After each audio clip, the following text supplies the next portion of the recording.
here's my opinion on all the cards spoiled in Space Time Smackdown. First, we have Dialga EX, a 150 HP Pokemon that allows you to pay 2 Metal Energy and take 2 Metal Energy from your Energy Zone and attach it to one of your benched Pokemon. Also, you can pay 4 mana to Heavy Impact for 100 damage.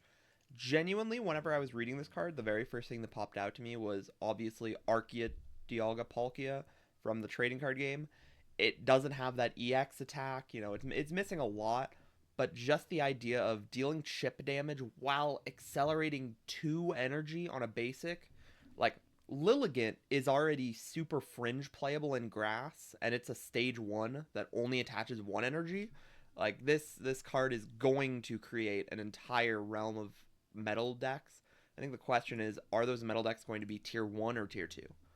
Palkia, on the other hand, is kind of mid. I see it as like a fusion between Gyarados and Articuno EX.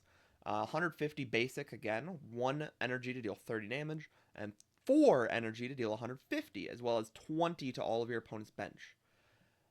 But you also have to discard 3 water energy.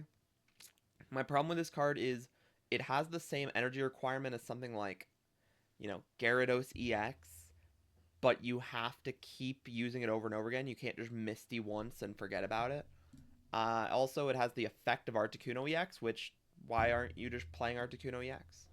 Pachirisu, we don't actually have an energy count or an HP count, so it's hard to tell how good the card actually is going to be, but it has an important note. It says if this Pokemon has a Pokemon tool attached, meaning we are getting a new type of card in the new set. That's the main important thing about Pachirisu being spoiled, and it was definitely spoiled for that reason. Cynthia allows you to, once during your turn, deal 50 more damage if you're attacking with a Garchomp or Togekiss. It's going to be hard to figure out, without seeing Garchomp or Togekiss, but if those cards are even slightly playable, like Brock is a playable supporter, Blaine is a playable supporter for dealing 30 damage, so 50 is going to be the difference in like 2-shotting and 1-shotting a Pokemon.